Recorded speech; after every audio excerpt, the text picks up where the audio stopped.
My name's Dave DeBow, founder of MoneyPartnerFormula.com, and this show is built for everyday real estate investors who are actively doing deals and looking to scale using other people's money. So if you're an active real estate investor and you want to get featured on this show to talk about your own real estate and capital raising experiences, then just go to daveinterviewsyou.com. Now let's get rolling with this episode, and remember to subscribe for daily interview content.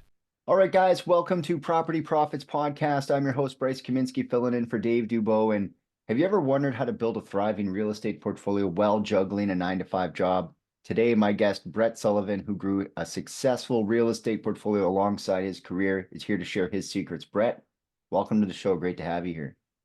Hey, thanks for having me on, Bryce. Looking forward to our discussion today. Yeah, no problem. So tell me, what got you inspired to get into real estate in the first place? Well, let me give you the backstory first. My family growing up, we weren't well off. We were pretty poor. Sometimes we were on food stamps even. We got food from food pantries sometimes. My parents never owned a house. We were jumping around to a new apartment almost every year. I lived in so many different apartments when I was a kid. And, I told myself that I would do better, that, I would go out, I would get a good paying job, that someday I would own a house. I would provide a better life for my kids. So I started off the traditional way. I did well in school. I went to college. I studied aerospace engineering, got my graduate degree. It's actually where I met my wife. She was getting her PhD in mechanical engineering at the same time that I was in grad school. So, we got married, both got good paying jobs. We bought our first starter home, and then, we have 2 kids. But at a certain point, we felt like we could be doing more. We got the entrepreneurial itch to start a business. We were looking around for what's the right business for us. We looked into doing an import-export business. Everything that we looked at to import, after adding on all the taxes and tariffs and markups, and then wasn't actually competitive with anything that was already on the market. So that didn't work out. We looked into selling stuff on Amazon. We explored buying a business like a daycare or something. Nothing really made financial sense. And so as we were looking for these opportunities, we were still exceeding at work. We both got promotions within about a year of each other. So we did what most, American middle class people do, is we upgraded our house, right? So we got a nice newer house, and we were conflicted about what to do with our starter home.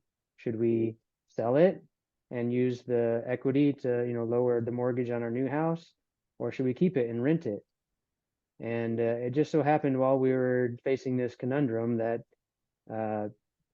like my wife called me out of the blue one time and just said, "Hey, I just heard about this, this real estate, training coming through town. They're going to do a seminar over the weekend. We need to go." And I was like, "Really? Like, you want to do that?" Like, okay, we'll go. I'll entertain this.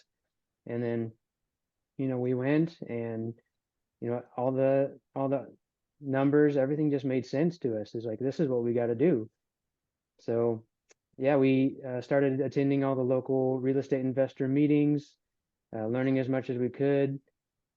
We took some classes, things like that. We got kind of a local broker who was our mentor and taught us how to buy foreclosures. So it took, I don't know, 4 or 5 months or so of us making offers and getting nowhere. Then we finally got our first deal. And I'm sure you've heard of the law of the first deal, right? So after you finally get your first deal, the rest comes so much more easily. So once we got that first deal, we actually bought our first 8 rentals in a 4-month period. And so we were kind of overwhelming ourselves, right? But we've been doing it ever since, developing our systems and going out and doing deals. A while back, my wife got her realtor license to help us buy on-market deals. It's kind of a better way that, we can make money back on commission. Therefore, maybe we can offer a little bit more and get some of those deals. And about 6 months ago, actually, she did leave her W-2 job, her her well-paying job in the oil and gas business so that she can focus on growing our real estate business full time. Now we're also doing multifamily investments that we're always underwriting deals every week, going out and seeing apartments for sale, on market and off market, and we're doing our own marketing to try to get some deals for ourselves. So yeah, that's where we're at these days. So what sort of strategies did you have to employ to kind of manage your portfolio while also balancing your main career? Actually, it's a lot of doing stuff remotely.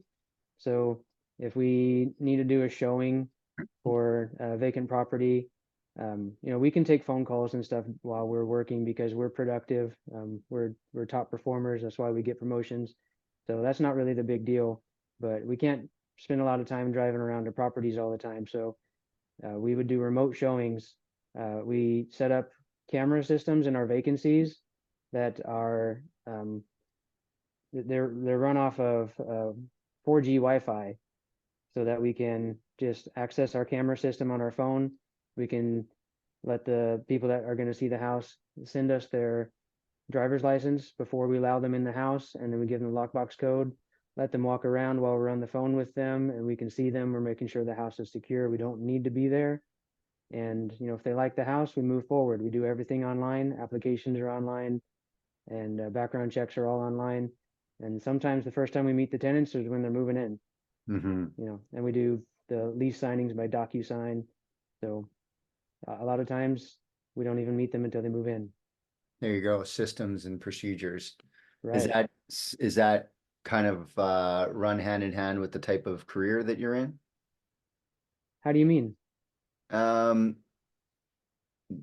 What sort of job is it that you do on Okay. your like day to day, and how is that kind of, what have you pulled from that, if anything, to help you kind of manage your real estate? Oh, absolutely. I totally get that. I'm an aerospace engineer, and at various points in my career, actually my job title was systems engineer. So having systems in place to optimize our operations is very important to me. We've learned lots of lessons over the years where we will um, add things to our lease as well, so that we have that lease is a system in itself to better serve both us and the tenants most times. So, and then my wife is also she's a mechanical engineer by degree, but uh, a big part of her job has been in software development. So we're actually really into implementing software tools to help us. I'm a coder as well, so I write lots of Excel, Visual Basic modules to automate things for me, so that I don't need to spend a lot of time doing our books, or a lot of times running our financials, and also for our marketing. So Yeah, I had a feeling, because like most people want to be hands-on, and now hearing your background, I'm like, okay, makes sense. This guy's going to tech his way right out to it. Doesn't even have to show up, maybe even ever. yeah. So when you look at the transition your family made when the wife left the high-paying job in oil, um, any sort of struggles, or tell us about that transition and what that was like. Certainly, I definitely think that it was a tough decision for her. We know that that's what we wanted to get to eventually, for both of us to leave our W-2 jobs, and it's just scary to take that step when the time comes. Hmm. So, she did it. She took the leap, and she made the announcement. She's full-time teleworking, so it was on a Zoom call with all of her coworkers that she made the announcement, and she said, "I'm firing myself." And then she, talked about fire, and a lot of people they didn't get it. Like, they don't know, they don't have the same mindset, and don't really understand where this is coming from. Why would you leave this high-paying job? And like, uh, you work so hard your entire life to go through school, get a PhD, even be you get this very high-paying job that most people would kill to have, and you're just walking away from it. But we have bigger visions for our future, and Yeah, that's usually why people real don't estate provides that. understand. You're right Yep. there. They're like, this is a high paying job. And then when you look at like the possibilities within real estate, and you're like, is it though? Like, is it the high paying job? Is this the most I could do with the intellect I have? That's usually what it comes down to, right? Yes, So exactly. let's talk a little bit about multifamily. What interested you in multifamily investing, and how's that journey been so far? I'd say multifamily was our solution to our scaling problem. Hmm. You know, the market got to such a point that is really hard to get single family homes. And even when we did, we were doing it using 1031 money just to make the numbers work. Hmm. And we felt we're going to be able to scale, and our um, our return on our investment wasn't that high. And if we, I'm a very analytical person, so I also Hmm. like to analyze my portfolio as what's my return on my equity. So once I've owned a property for 1, 2 years, I'm no longer looking at my return on cash, my cash on cash. I'm looking at my return on equity. Can I put that equity to better use? And when my cash flow versus my equity is, down at the 2%, 3%, 4% range, I'm like, well, I can put this money to better use somewhere else. I need to scale. I need bigger projects to do. I need bigger investments. And to us, that was multifamily. So right now, it's actually a very tough market to get started in multifamily. Supposedly prices are down off of their peak, but with interest rates so high, and with seller expectations also still high, a lot of things aren't penciling out right now. I see, I see people going out. I've met a lot of people in this industry since I started last summer, Hmm. and a lot of them are going out and buying these apartment complexes, the same ones that I look at. And when I ask to see their underwriting, I see that they're using very aggressive assumptions, especially the exit cap rate, rent growth, and that's how they're making the numbers work when they're presenting this to their limited partners.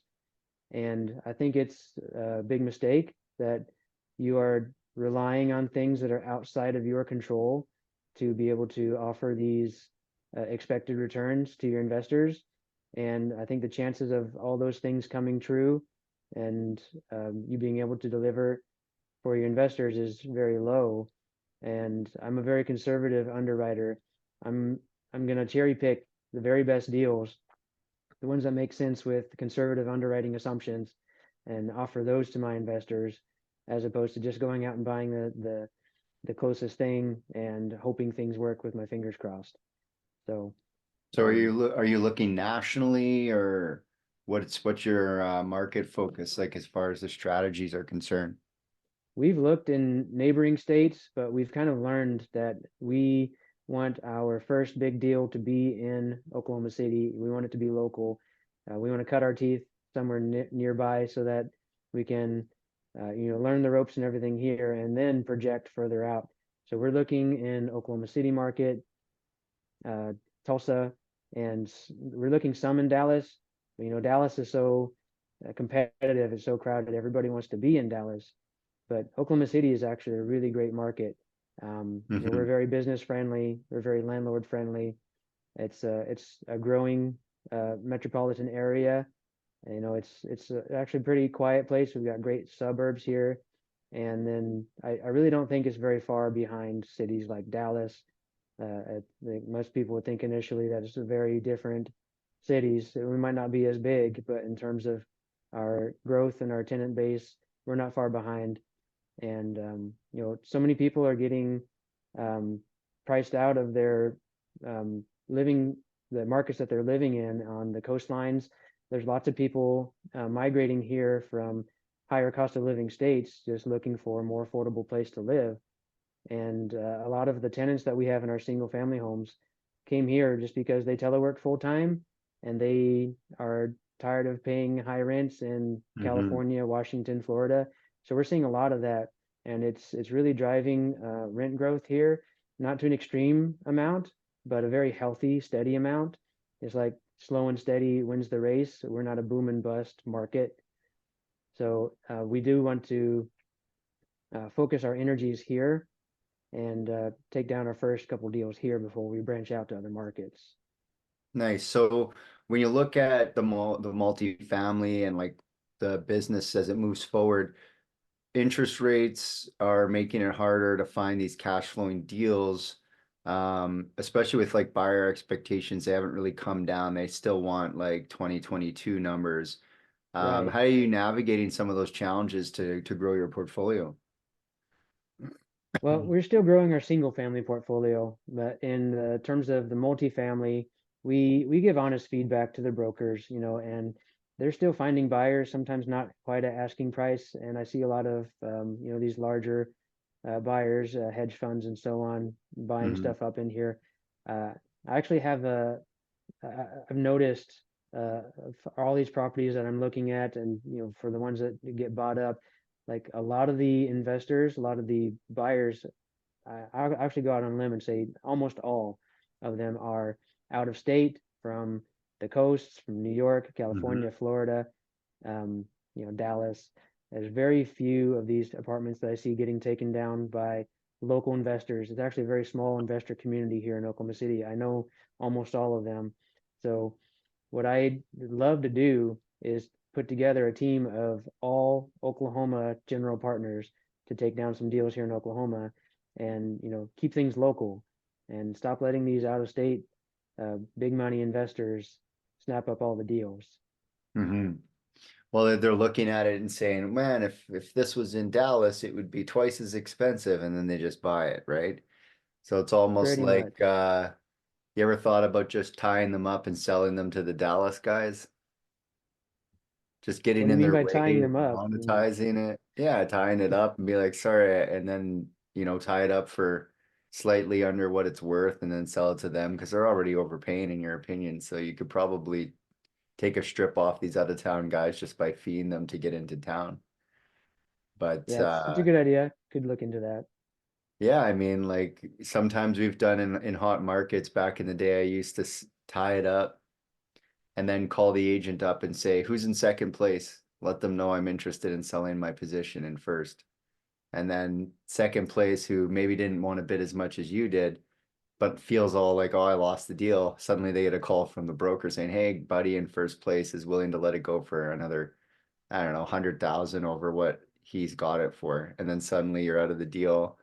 You don't have to do any of the underwriting too, because if these guys aren't even thinking about their numbers, you could probably make a quick turn on it and just assign these things and you Okay. know. But that's we had the same kind of thing happen up here in Canada where we had a bunch of investors go east onto the East Coast and just overpay for everything. But it's perspective, right? Someone who lives in the East Coast thought they were overpaying, but now once the dust has settled 5 years later, even what they paid 5 years ago, which seemed crazy, is now looking back going, wow, those were such great deals. They got them for so cheap. So it's always Yeah. perspective when you see that out of town buyer come in. So do you think that if you put that group together that you're going to be competitive, or do you feel like you're going to have to start paying a little bit more for the properties as these people are overpaying? Oh, so I have multiple strategies for that. We are looking for off-market deals, direct to seller, and that's actually going to be our favorite technique for finding deals that we can take down without the competition from these out-of-state buyers. Hmm. And um, also, I'm networking heavily with all the local brokers, and it's not uncommon. I might not be the most experienced yet, but at a certain point, these brokers, when you have a couple deals under your belt and you have the great relationships with them, when they have a pocket deal and one that they want to keep off market, they'll bring it to you. Hmm. And I've been getting a couple of those that they say they're keeping off market, but they're still too high priced at this point. But uh, if you want to get in on the club, right? You got to network with these brokers, and that's what we've Hmm. been focusing on a lot. So all the Yeah, all the the local brokers brokers know us. control. They know what we're capable of taking down, and they send us everything that's within our buy box already. Yeah, they're controlling the flow of the deals. And that's true too. Like once you get that reputation, take a couple down, then you get to be on the short list because the brokers seem to get the call from the people who they help them buy it and then they're like, well, I want to Right, sell it, and then they call right. them back and say, hey, I want to sell it, and they call a guy like you and say, hey, do you want to buy it? And they're able to keep it kind of off market. So um, with all the stuff you're doing, what advice would you have for individuals looking to grow their real estate portfolio while maintaining their day job? Well, I'd say that your systems are your most important thing. So Mhm. the one I told you about is a very important system to us that freed up our ability to be able to do real estate while we're both working. Mhm. And uh, I'd say like in the United States, if you have the drive and you get up every day and you work hard towards your goals, that you can do it. And it doesn't take a genius. It doesn't take a couple of engineers. All it takes is uh, getting rid of your complacency and going out there and working hard. My wife and I put in so many late nights. After the kids go to bed, it's an hour or two of work in our real estate business, and that's what it takes really to succeed in this business. Just keep at it, have the growth mindset, and never stop working towards your goals. Yeah, that's the American dream, right? You wake up early, you work hard, you can have anything you want.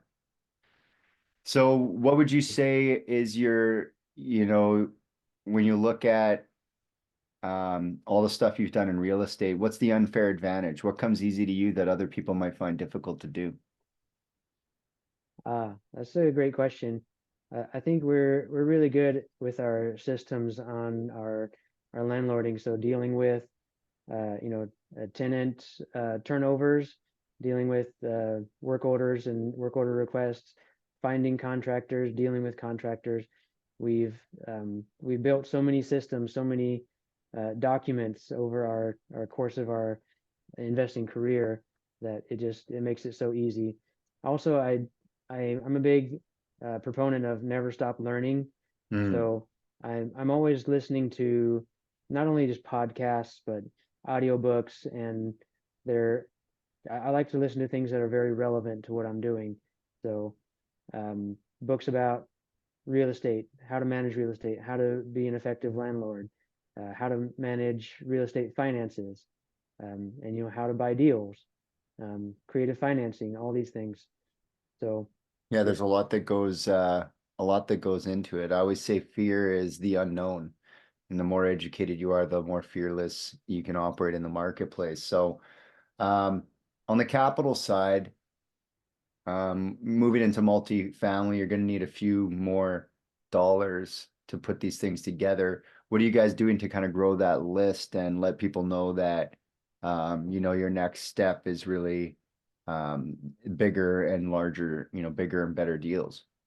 Oh yeah, certainly we're heavily focused on the capital raising side where we've reached out to networks. We know a lot of engineers in the companies that we've worked for, especially my wife, and they're all a lot of them are interested in investing with us, but we're also reaching out to people on LinkedIn, trying to make good connections, trying to find other capital raisers as well.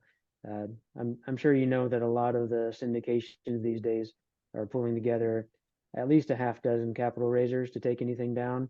Hmm. So we know all the local ones, and we've met quite a few going out to these conferences.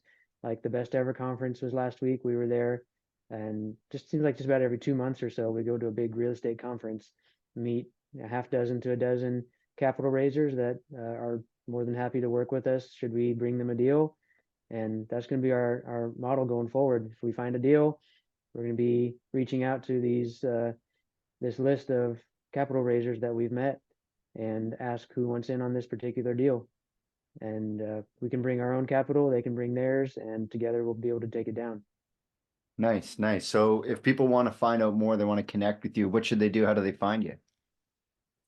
So I'm the expert in the Oklahoma City market. So if anybody's interested in investing with us in Oklahoma City market, then you can reach out to me. You can find me on LinkedIn, or you can email me directly. It's Brett, Brett, at smartedgecapital.com. There you go. Perfect. Well, I really appreciate you stopping by and letting people know what's going on in Oklahoma City. Yeah, thanks for having me on, Bryce. Really enjoyed our talk. No problem. Until next time, guys, we'll catch you on the next episode. Okay, bye. Hey there, I really hope you enjoyed that episode. And as always, if you want to listen to more daily interview content, make sure you subscribe. And if you're an active real estate investor and you're doing deals and you'd like to get featured on this show, then just head over to daveinterviewyou.com. Now at moneypartnerformula.com, we help real estate investors to create a process for predictably getting capital so they can do more deals without relying on hard money lenders or the banks. We do this by building them a private capital marketing system. Now, if you want help turning yourself into a big money capital attraction machine, then book a call with our team to see how we can help. Just visit moneypartnerformula.com to find out more. All right, take care, and we'll see you on the next interview.